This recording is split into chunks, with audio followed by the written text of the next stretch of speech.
হায় হায় হায়, এই উম্মতের জন্য তো সুবাদে আমি এক হাদিস আপনাদেরকে দেখাইতেছি। রসুল কি পাইলাম আর কি করতেছি। ওই রসুলের কারণে এই উম্মত জাহান্নামে যাবে, কিন্তু হাতকড়ি থাকবে না। এই উম্মত জাহান্নামে যাবে, পায়ে বেড়ি থাকবে না। এই উম্মত জাহান্নামে যাবে, গলায় শিকল থাকবে না। এই উম্মত জাহান্নামে যাবে, চেহারা কালো হবে না। অথচ জাহান্নামীদের চেহারা কালো হবে, এই উম্মতের চেহারা কালো হবে না। একজনের চেহারাও কালো হবে না। ফেরেশতা জিজ্ঞেস করবে, আল্লাহ চেহারা তো ঝকঝকে, গলায় নাই শিকল, পায়ে নাই বেড়ি, হাতে নাই হাতকড়ি, এটা আবার কি পাঠায় দিলেন? আল্লাহ জবাব দিবে, আমার বন্ধুর উম্মত, খবরদার। তো ফেরেশতা মালিক জিজ্ঞেস করবে, দারোগা হাতকড়ি নেই কেন? বলছে, যেই হাত উঁচুতে ব্যবহার হয় ওটা হাতে হাতকড়ি লাগে না।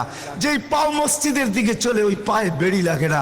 যেই কপাল আমার কুদরতি পায়ে জীবনে একবারও আমাকে পাওয়ার জন্য ঠেকায়া দিছে, সেজদা করছে, ওই চেহারা কোনোদিন কালো হয় না, গলায় কোনোদিন চিকন লাগে না। 3 জায়গায় আগুন লাগাবে না, খবরদার। চেহারায়, হাতে, পায়ে, বাকি শরীরে লাগায়া দাও। আগুনকে যখন মালিক হুকুম দিবে ধরার জন্য, আল্লাহ আমাদেরকে শিখায় দিবে, স্মরণ করায় দিবে, আমরা কলেমা পড়তে থাকবো। আগুন আসবে আর যাবে, আসবে আর যাবে, ধরবে না। একবার, দুইবার, 3বার হবে। মালিক কোরা চার্জ করবে, লাঠি চার্জ করবে, ধরিস না কেন? তো আগুন বলবে, লাইসালি সুলতানুন আলা মান ক্বালা লা ইলাহা ইল্লাল্লাহ মুহাম্মাদুর রাসূলুল্লাহ। এই কলেমা যে পড়ে তাকে ধরার ক্ষমতা আমার নাই। তারপরে আল্লাহ নিজে কি করবে? ইমাম কুরতুবী রাহমাতুল্লাহ আলাইহি লেখছেন, ফাআমাতাল্লাহু মাউতাতান, আল্লাহ আমাদেরকে ঘুম পড়ায়া দিবে। মৌতের যেরকম ঘুমের দোয়া, মৌতের দোয়া আর ঘুমের দোয়া একই দোয়া। আমরা ঘুমের দোয়া পড়ি, আমুতু আহিয়া, আল্লাহ মরতে চললাম, কাল সকালে উঠাইলে উঠবো, না হলে আর কিয়ামতের আগে উঠবো না। তো ঘুমো মৌত, আল্লাহ ঘুম পড়ায়া দিবে।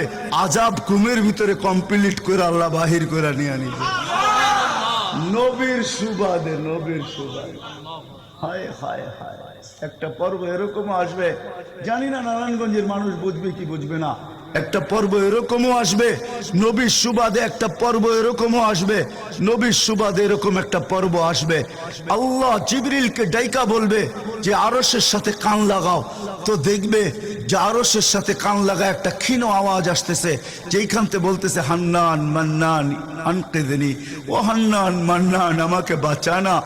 তো জিবরিল বলবে, বড় ক্ষীণ আওয়াজ, হান্নান মান্নান বলে বাঁচাইতে বলতেছে।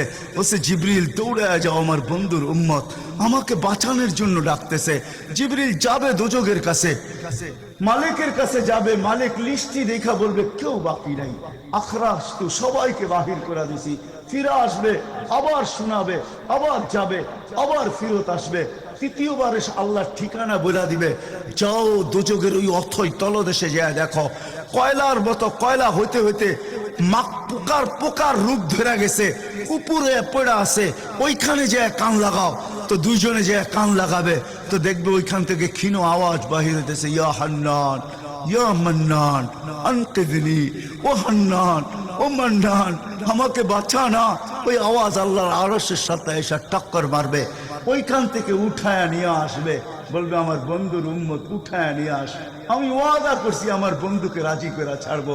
আমি ওয়াদা করছি লা ইউখজিহি ফি উম্মতিক, তার উম্মতের ব্যাপারে আমি কপালে ভাঁজ পড়তে দিব না। আমার কথা কিন্তু শেষ জায়গায় চলে আসছে।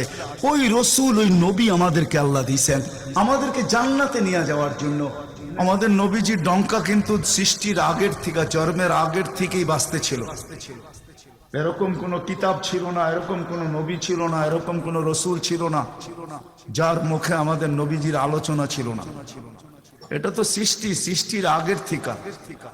আল্লাহ কোনো কিছু সৃষ্টি করেন নাই, তখন থেকে আমাদের নবীজির ডঙ্কা বাজতে ছিল। আল্লাহ 2টা সেমিনার করছিলেন, যেরকম আজকে আপনাদের